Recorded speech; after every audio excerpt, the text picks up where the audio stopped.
When I was living out in the country outside of Morristown, Tennessee, my best friend was an old boy by the name of Billy Ray Latham, L-A-F-U-M. I've asked this question from California to Maine, and I'll ask it here. Has anybody in the crowd ever heard the surname Latham, L-A-F-U-M? You have? L-A-F-U-M. You and one guy in Nebraska, you must be kin. I thought they just had a speech impediment, I didn't know. Billy Ray and I, we got out of school at 3:30 now. It was 4.2 miles from my school to my house. And I have no idea who designed bus routes in 1950s in East Tennessee, but if I'm not mistaken, we came by here on the way home. Now, our property adjoined Billy Ray's family's property. If you went across our back pasture, you go through a set of woods about long from here to the road and come out in their back pasture. Well, if I'd have rode the school bus from his house on around the hill to my house, it'd been time to get back on the school bus to go back to school. So I'd always get off at Billy Ray's house because we loved to play in his yard. And the reason we loved to play in his yard was his daddy was a genuine shade tree mechanic.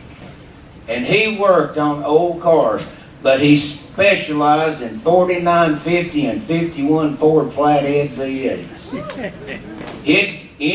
Any car that matched that description that met its demise within about a 9-county radius, he had an old Ford wrecker, and he'd go out there and drag the hulk of it home, take an oxyacetylene torch and cut all the back pieces off and pile them up, and then he'd take the front end of a white one and weld it to the back end of a black one. And then he'd take the yellow driver's door and the green passenger side door and the purple hood and the black trunk and put them all together. And then he had a sign that he had made out of the bottom of a beer crate with a shoe dauber that said fishing cart, cheap, C-H-E-E-P exclamation point underline. He would put that under the passenger side wiper blade and set it out there in the road in front of his house, and somebody'd eventually come by and go, you know, I could use a fishing cart. And they'd give him $50 and he'd always be working on the nut.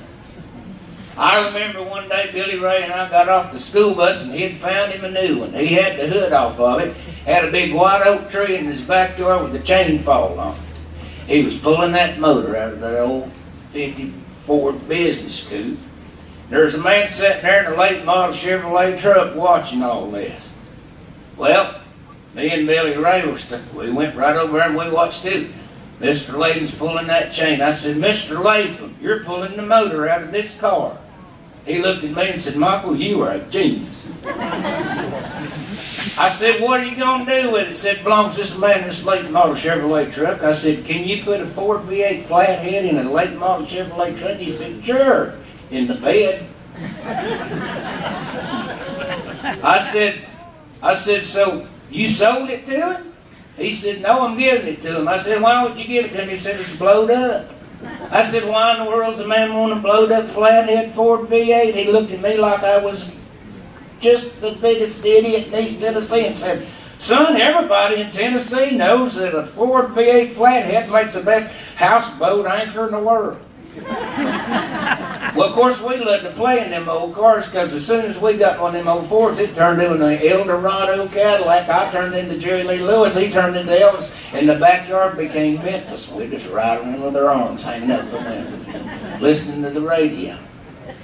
Now, we knew very well how to get in them old cars. All we had to do was wait. Because at 5:30, the back door would open and his wife would go, darling, I got your dinner ready. And he would go in and he would have sitting his dinner. Now, as far as I know, every day, Monday through Friday, his supper was the same thing. 2 fried hot dog sandwiches on white toast with yellow mustard. If you want to see me at the record table back there, I'll give you the recipe. And a tall Pabst Blue Ribbon beer. And he would come in and say, darling, you're the best thing that ever happened to me. And he'd take off toward the living room with his hot dog sandwiches and his beer. Me and Billy Ray, we were up watching through the back window there on the back porch, and we can see all the way in the living room. Now, Billy Ray's dad, if I had to describe him, number one, he was the happiest person I'd ever met. He was happy about everything. Number two, if I had to describe him physically, I would say, if he'd been 3 inches taller, he'd have been a circle. He ate a lot of fried hot dog sandwiches and Pabst Blue Ribbon beer. He would go into the living room where his chair was. Now, his chair was a Birkline recliner covered in brown naugahyde and black electrician's tape. Now, y'all know how the Birkline recliner works. It's got a lever on the side. What makes it recline, right? Well, his hands were full and he couldn't operate the lever. So what he'd do is he'd just stand there on the right side of it where that lever was, and he'd just pretend it was a 650 Triumph motorcycle. And he'd start kicking that lever. And just like a 650 Triumph motorcycle, it'd take about 50 kicks, and finally he'd go into action and flop out into the reclined position. Now, he would take up a position just to the right of the footstool part and begin going left to right. And each time getting further and further off the ground until he'd get way over here, and I'd go, he's going to go over. And Billy Ray would say, no, he'll make it. Sure enough, he'd get way over here and he'd kick that left foot up, and he was astraddle the footstool part. And then he'd work himself down into the recliner, put his hot dog sandwiches on his stomach, take a sip of his beer, set it on the end table, and then the only other thing on that end table was a Philco record player. He would flip the latches, flip the lid back, reach inside, turn it on, and we would hear shh, shh, shh, shh, shh, till it reached exactly 45 revolutions per minute, and then he would reach in and take the arm of that record player and put it down on the only 45 RPM record that man owned, and we would hear hear that lonesome whippoorwill, she sounds too blue to fly. And we'd just sit down on the steps and wait, because eventually we would hear, I'm so lonesome I could cry.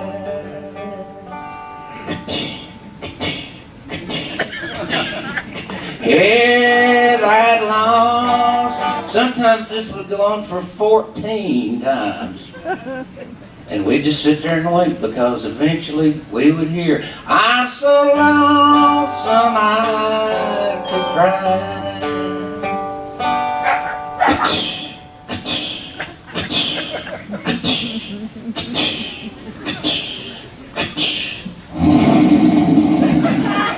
And we were in them cars.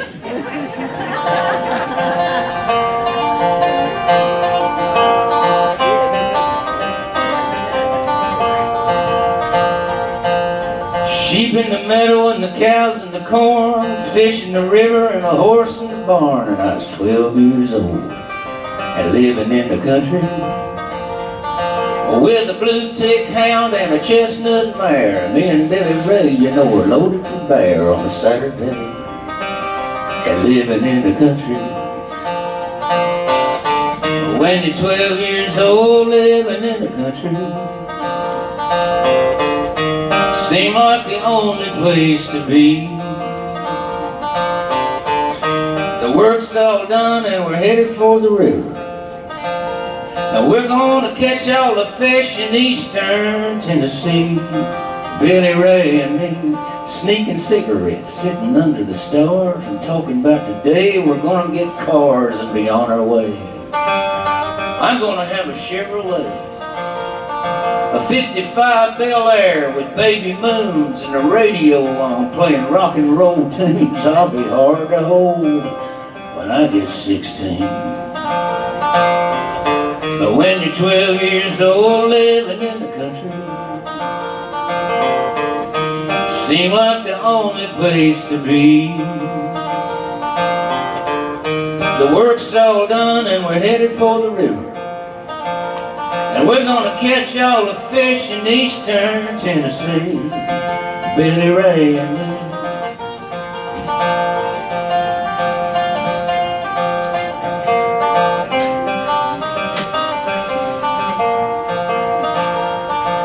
Well, the years rolled by and there came the day that I went away and old Billy Ray stayed on his daddy's farm. But the country couldn't hold me.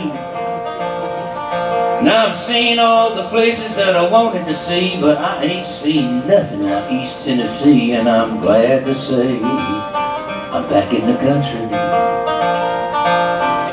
'Cause when you get my age living in the country, Seemed like the only place to be.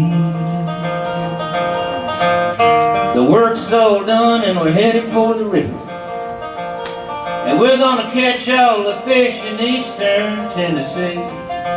Billy Ray and me.